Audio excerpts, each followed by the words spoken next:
नमस्कार बंधुरा आज आमी आपनादेर देशी मुरगी एकटा पातला झोल रान्ना करे देखाबो। एखनकार दिने किन्तु सेइभावे देशी मुरगी पाওয়া যায় ना, तबे अनेकेर बाड़ी किछु किछु मुरगी खोज करले एखोनो मेले। आमी आमार ग्रामेर बाड़ी थेके एई देशी मुरगिटा निये एसेछिलाम। एखन आमी रान्नाटा करे आपनादेर काछे देखाबो। आमी किन्तु रान्नाटा करब आमार ठाकुमा जेभावे रान्नाटा करतेन तेमन भावे। आमार ठाकुमा किन्तु एई देशी मुरगी खेतेन ना, कारण आगेकार मानुष किन्तु मुरगिर मांस खूब एकटा खेतेन ना, तबे उनी किन्तु रान्ना करे दितेन एबं एमन भावे रान्ना करे दितेन खेते किन्तु असाधारण स्वादेर हतो। ताहले बंधुरा रेसिपिटी देखते हले प्लिज एकटा लाइक दिए भिडियोटी फुल ओয়াচ करुन। एखाने आमी मांसगुलो भालो करे धुए परिष्कार करे निये निয়েছি। এখন মাংসগুলো আমি একটু ম্যারিনেট করব। তার জন্য প্রথমে দেব একটু পাতিলেবুর রস। পাতিলেবু তো আগে গ্রামের বাড়িতে সকলের বাড়ি একটা করে দুটো করে গাছ থাকতো, তার পাতিলেবু কিন্তু খুব সহজে পাওয়া যেত। তখনকার দিনে তো আর টক দই ছিল না। আর যেহেতু এই দেশি মুরগিটা একটু শক্ত প্রকৃতির হয়, তাই এই পাতিলেবু মাখিয়ে রাখলে মাংসটা কিন্তু খুব সফট হয়, তাড়াতাড়ি সিদ্ধও হয়ে যায়।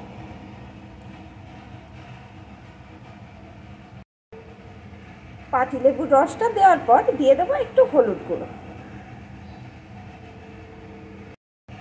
দিয়ে দেবো একটু লবণ,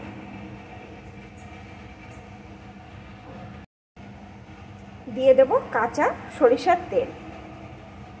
আগেকার দিনে কিন্তু সরিষার তেলেই সমস্ত রান্না হতো। এখন সুন্দর করে হাতের সাহায্যে আমি মাখিয়ে নেব। অফ ক্যামেরায় আমি হাতের সাহায্যে সুন্দর করে মাখিয়ে নিয়েছি। এখন এইভাবে 15 মিনিট রেখে দেব, তারপরে আমি রান্নাটা শুরু করব। রান্নার জন্য এখানে আমি পরিমাণ মতো কড়াইয়ে সরিষার তেল বসিয়ে দিয়েছি। তেলটাকে ভালো রকম গরম করে নিয়েছি। এখন আমি এর ভিতরে টুকরো করে কেটে রাখা আলুগুলো দিয়ে দেবো।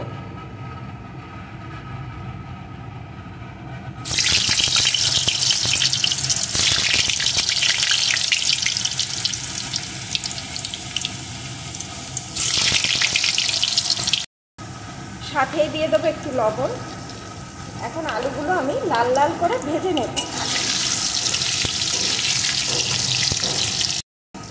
আলুগুলো লাল লাল করে ভেজে নিয়েছি। এখন আলুগুলোকে আমি তুলে নেব।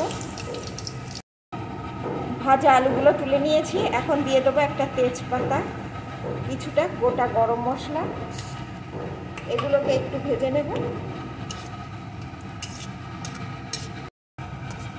একটু ভেজে নিয়ে এর ভিতরে দিয়ে দেবো আমি পেঁয়াজ কুচি। পেঁয়াজ কুচিটা একটু ভেজে নেব।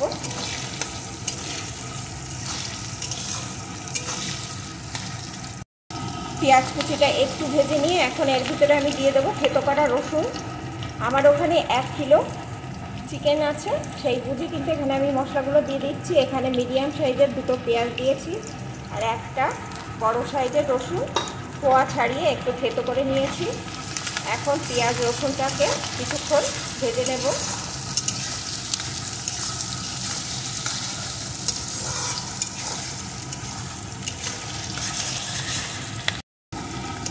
পেঁয়াজ রসুনটা একটু ভেজে নিয়েছি। এখন এর ভিতরে আমি দিয়ে দেবো কয়েকটা চেরা কাঁচা লঙ্কা। আমার ঠাকুমা কিন্তু লঙ্কাটা বেটেই দিতে, আমি এখানে চিড়ে দিয়ে দিলাম। এখন কাঁচা লঙ্কা পেঁয়াজ রসুন বেশ কিছুক্ষণ আমি ভেজে নেব।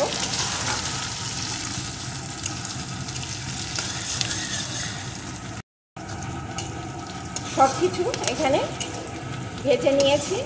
এখন ম্যারিনেট করা চিকেনটা এর ভিতরে দিয়ে দেবো।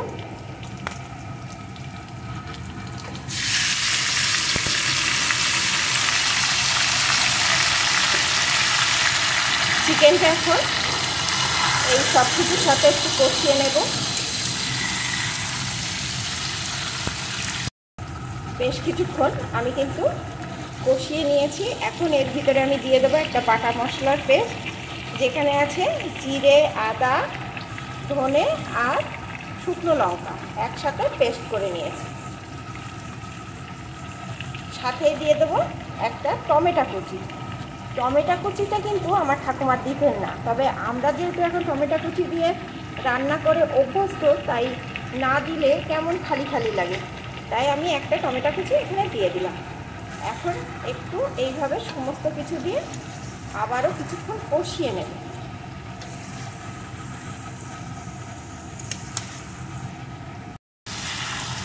আমি মশলাটা দিয়েও একটু এইভাবে নাড়িয়ে নাড়িয়ে কষিয়ে নিয়েছি। দেখুন বন্ধুরা, কালারটা কত সুন্দর এসছে, আর দারুণ সুন্দর একটা গন্ধ কিন্তু এগিয়ে বেরিয়ে আসছে। এখন মশলার যে বাটিটায় মশলাটা পেস্ট করে রেখেছিলাম, বাটিটা ধুয়ে একটু জল এর ভিতরে দিয়ে দেব। জলটা দিয়ে একটু মিশিয়ে নেব।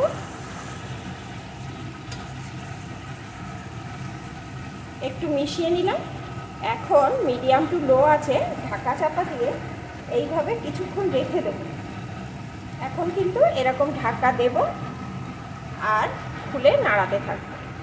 আর আঁচটাকে কিন্তু আমি একদম মিডিয়াম টু লোতে করে দিয়েছি, না হলে নিচে লেগে যাবে। মিডিয়াম টু লো আছে ঢাকা চাপা দিয়ে আমি 3 মিনিট মতন রেখে দিয়েছিলাম। এখন খুলে নেব। দেখুন বন্ধুরা, টমেটোগুলো কিন্তু গলতে শুরু করেছে, আর এই যে কতখানি জল উঠে এসছে। একটু জল আমি দিয়েছিলাম, আরও অনেকখানি জল কিন্তু উঠে এসছে। এখন এইভাবে একটু নাড়িয়ে নেব যেন নিচে লেগে না যায়। একটু নাড়িয়ে নিলাম। আবার আমি ঢাকা দিয়ে আরও 2-3 মিনিট রেখে দেব।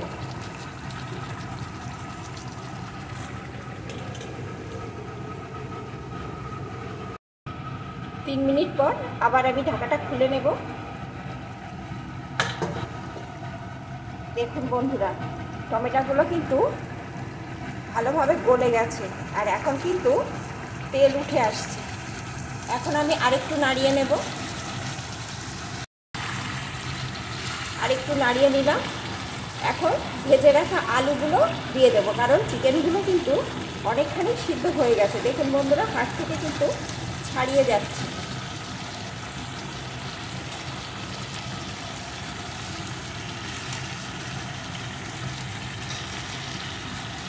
আলুগুলো দিয়ে একটু এইভাবে মিশিয়ে নেব। একটু মিশিয়ে নিলাম। এখন আমি আবারও লো আছে আরও 5 মিনিট মতন ঢাকা চাপা দিয়ে রেখে দেবো।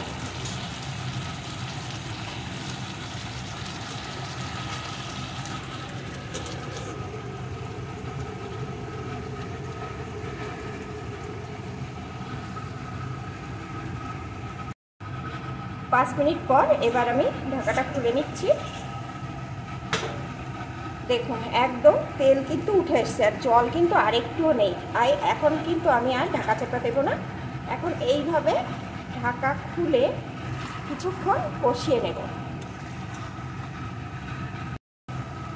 ঢাকনা খুলে নেওয়ার পর আমি কিন্তু বেশ কিছুক্ষণ ধরে চিকেনটা কষিয়ে নিয়েছি। দেখুন বন্ধুরা, চিকেনটা দেখলেই বুঝতে পারছেন একদম ভাজা ভাজা হয়ে গেছে। এখন এর ভিতরে আমি দিয়ে দেবো পরিমাণ মতো গরম জল।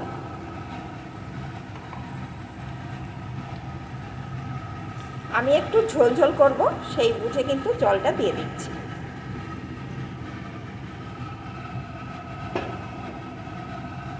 আপনারা এই সময় একটু লবণটা চেক করে নেবেন।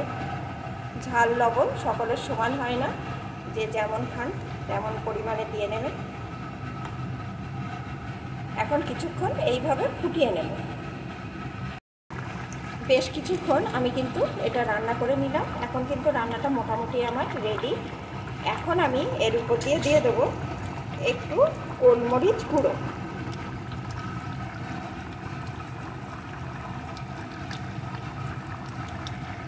সাথে দিয়ে দেবো একটু গরম মশলার গুঁড়ো। আমার ঠাকুমা কিন্তু এগুলো বেটেই দিতেন শিলনোড়ায়। আমাদের হাতের কাছে যেহেতু এখন শিলনোড়া নেই, তাই আমরা গুঁড়োটাই দেই। তবে বাটা মশলার টেস্ট কিন্তু অসাধারণ হয়, এ কথাটা স্বীকার করতেই হবে।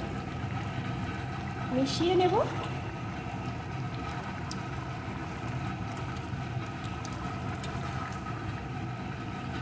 মিশিয়ে নিলাম। বন্ধুরা, আমার কিন্তু দেশি মুরগির আলু দিয়ে পাতলা ঝোল একদম রেডি। গরম ভাতের সাথে কিন্তু দারুণ লাগবে। দেখুন বন্ধুরা, কালারটা কত সুন্দর এসছে আর দারুণ সুন্দর একটা গন্ধ এ দিয়ে উঠে আসছে।